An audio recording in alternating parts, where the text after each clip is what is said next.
అందరికీ నమస్కారం. ఈ సమ్మర్‌లో మనం కామన్‌గా చూసే ప్రాబ్లమ్ డీహైడ్రేషన్.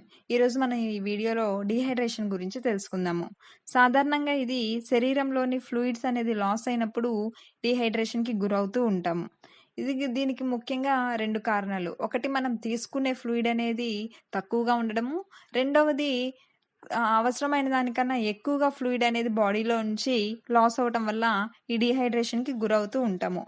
ముఖ్యంగా ఈ డీహైడ్రేషన్ సీరియస్‌నెస్ తెలుసుకోవాలంటే పెద్దవారిలో అయితే ఎంత ఫ్లూయిడ్ లాస్ అయిందన్న దాన్ని బట్టి, అలాగే పిల్లల్లో అనుకోండి ఎంత వెయిట్ లాస్ అయ్యారో బట్టి ఈ డీహైడ్రేషన్ యొక్క సివియారిటీ మనకి తెలుస్తుంది.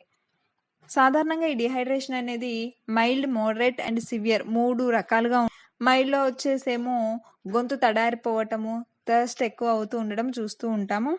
మోడరేట్‌లో ఈ ఎక్కువగా హార్ట్ బీట్ అనేది రైజ్ అవుతూ ఉండడం చూస్తాము. దీనికి ఐవీ ఫ్లూయిడ్స్ అంటే సెలైన్‌లు పెడితే సరిపోతుంది. అలాగే సివియర్ డీహైడ్రేషన్‌లో కళ్ళు తిరగడము, నీరసం అవ్వడము, హార్ట్ రేట్ పెరగడము ఇవి కామన్‌గా చూస్తూ ఉంటాం. డ్రై స్కిన్ అనేది ఇది కామన్‌గా చూస్తూ ఉంటాము.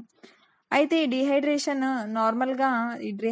యొక్క కారణాలేంటంటే డయేరియా, వామిటింగ్ అంటే వాంతులు, విరోచనాలు అవ్వటం వల్ల అంటే అక్యూట్ కండిషన్‌లో తక్కువ టైంలో ఎక్కువగా ఫ్లూయిడ్ లాస్ జరగటం వల్ల డీహైడ్రేట్ అయ్యే అవకాశం ఉంటుంది.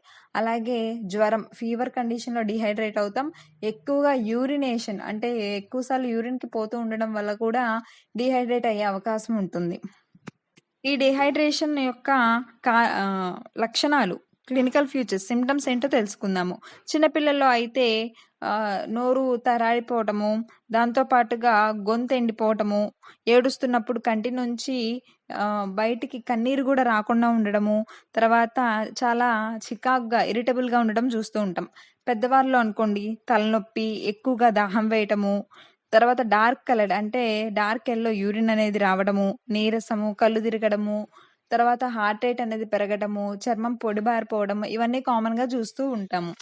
ఈ డీహైడ్రేషన్‌ని గనక పట్టించుకోకుండా ఉంటే, నెగ్లెక్ట్ చేస్తూ ఉంటే దానివల్ల వచ్చే కాంప్లికేషన్స్ ఏంటంటే వడదెబ్బ తగలడము, అలాగే యూరినరీ ప్రాబ్లమ్స్ అంటే ఇన్ఫెక్షన్స్ అనేవి ఎక్కువగా రావడము, కిడ్నీ ఫెయిల్యూర్ అవ్వడము ఇవన్నీ మనం చూస్తూ ఉంటాం. దాంతో పాటుగా ఫిట్స్ వచ్చే అవకాశం ఉంటుంది. అంటే ఎందుకంటే ఎలక్ట్రోలైట్స్ అనేవి ఇంబాలెన్స్ అవుతాయి కాబట్టి డీహైడ్రేషన్ కండిషన్‌లో వాటికి సరిగ్గా సిగ్నల్స్ అనేవి అందకపోవటం వల్ల సెల్స్‌కి మూర్ఛ వచ్చే అవకాశం అనేది ఉంటుంది.